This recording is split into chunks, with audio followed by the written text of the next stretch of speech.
اعوذ باللہ من الشیطان الرجیم بسم اللہ الرحمن الرحیم دزارہ چینل کے معزز ناظرین السلام علیکم ورحمۃ اللہ وبرکاتہ۔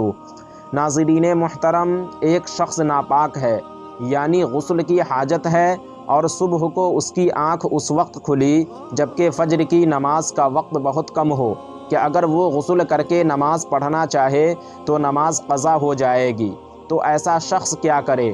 ناظرین، آج کی ویڈیو میں ہم اسی ٹاپک پر بات کریں گے، تو ویڈیو میں آخر تک بنے رہیں۔ ناظرین، جس شخص پر غسل فرض ہو اور فجر کا وقت اتنا کم ہو کہ غسل کر کے نماز نہیں پڑھ سکتا، تو ایسے شخص کے لیے حکم ہے کہ اگر اس کے جسم پر کہیں نجاست یعنی گندگی لگی ہو تو اسے دھوئے، پھر غسل کا تیمم کرے اور پھر وضو بنا کر نماز پڑھ لے۔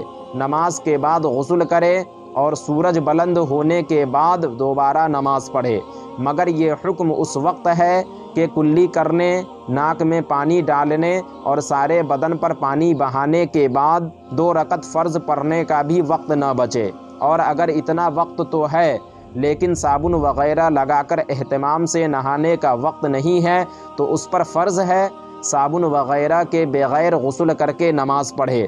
نماز پڑھنے کے بعد چاہے تو صابن وغیرہ لگا کر نہا سکتا ہے، لیکن صابن وغیرہ لگانے کی وجہ سے تیمم کر کے نماز پڑھی تو سخت گناہ گار ہوگا۔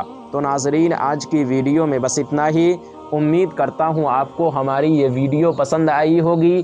ویڈیو پسند آنے کی صورت میں ویڈیو کو لائک اور شیئر کریں، اور ابھی تک چینل کو سبسکرائب نہیں کیا تو ضرور کریں۔ پھر انشاءاللہ کسی دوسری ویڈیو میں ہماری ملاقات ہوگی، جب تک کے لیے اللہ حافظ۔